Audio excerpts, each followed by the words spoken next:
እስኪ ዛሬ ስለ አንድ እጅግ ጥንታዊ ጥሪ እናውራ፣ ስለ ክህነት። ይህ ነገር ከሺህ ዓመታት በፊት ምን ይመስል እንደነበር አስባችሁ ታውቃላችሁ? ዛሬስ ምን ትርጉም አለው?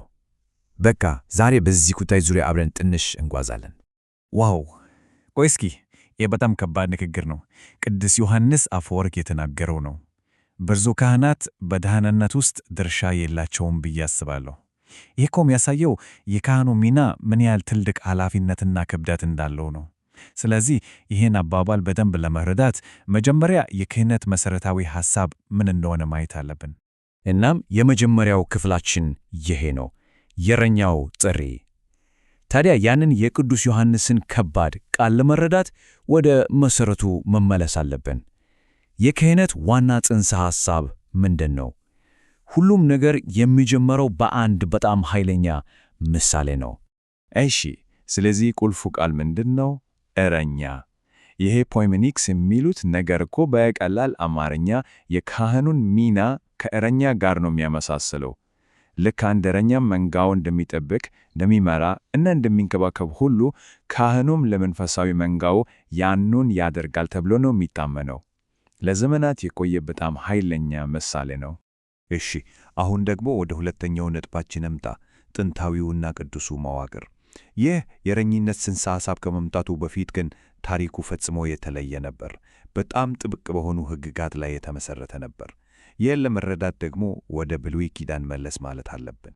እዚህ ላይ በጣም የሚያስደንቀው ነገር የዘር ጉዳይ ነው።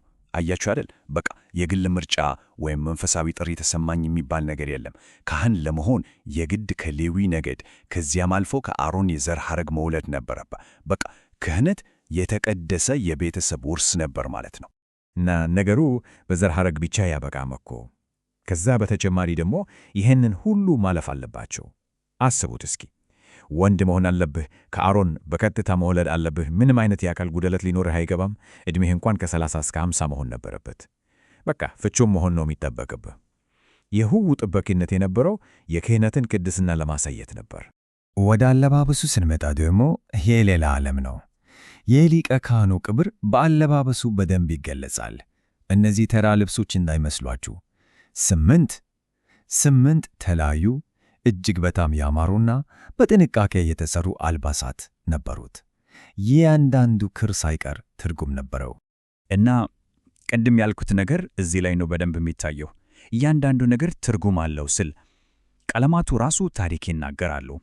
ለምሳሌ ወርቅ ሲለበስ መለኮታዊ ጥበብን ነው የሚያሳየው። ሰማያዊ ደግሞ የሰማያዊ ሕይወት ምሳሌ ነው። ቀዩ ደግሞ የመሥዋዕትና በደም የመቅደስ ምልክት ነበረ። በቃ እያንዳንዱ ቀለም የራሱ የሆነ መንፈሳዊ ምልክት ነበረው።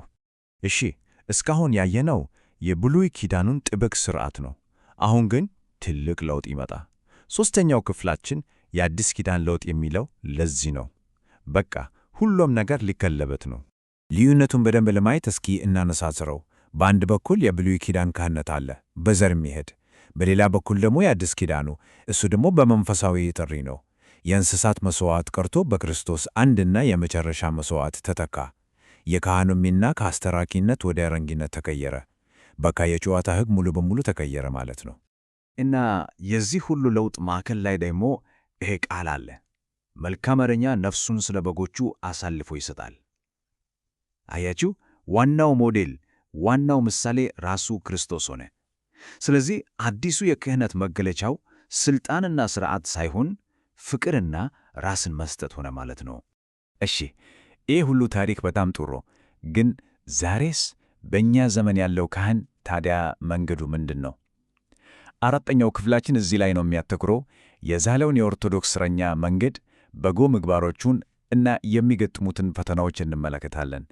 ታዲያ አንድ ተመራጭ ካህን ምን አይነት ባህሪ ሊኖረው ይገባል? እዚህ ላይ የምናየው እኮ የውጭ ዕውቀትን ብቻ አይደለም፣ የውስጥ ማንነት ነው ዋናው።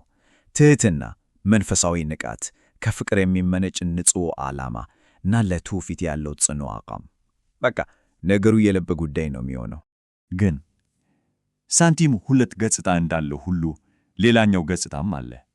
ካህኑን ሊያበላሹ የሚችሉ አደገኛ ፈተናዎች፣ የገንዘብ ፍቅር፣ ኩራት፣ ለራስ ክብር መፈለግ። ከሁሉም የከፋው ግን ለሰው ነፍስ ግድ የለሽ መሆን። እነዚህ ነገሮች ልክ እንደ መርዝ ናቸው። ጥሪውን ከውስጥ ነው የሚበሉት። ስለዚህ የዛሬው እረኛ ትልቁ ዓላማ ምንድን ነው ከተባለ የሆነው እውነተኛ የመንፈስ አባት መሆን፣ በሰዎችና በእግዚአብሔር መካከል እንደ ድልድይ ሆኖ ማገልገል፣ አድሎ የለም፣ ሁሉንም በእኩል ዓይን እያዩ ወደ አንድ አባት መምራት። አያችሁ፣ መለስን ወደ መጀመሪያው የእረኝነት ምሳሌ ተመለስን። ይሄ ማለት ግን ቀላል ነው፣ መኖር ግን በጣም ከባድ ነው። በተለይ በእኛ ዘመን ትልልቅ ተግዳሮቶች አሉ። ዘመናዊነት በአንድ በኩል፣ ዓለማዊነት በሌላ በኩል። እነዚህ አስተሳሰቦች የካህኑን መንፈሳዊ ሚናን በቀጥታ ነው የሚፈታተኑት። እና ይህ ሁሉ ነገር መጨረሻ ላይ ወደ አንድ ትልቅ ጥያቄ ነው የሚያደርሰን። በቃ ቴክኖሎጂ በነገሰበት፣ ዓለማዊነት በተስፋፋበት በዚህ ዘመን ያ ጥንታዊ የእረኝነት ጥሪ ምን ትርጉም አለው? እረኛ መሆን ማለት ምን ማለት ነው? ይህ እውነት ለመናገር ሁላችንም ልናስብበት የሚገባ ነገር ነው።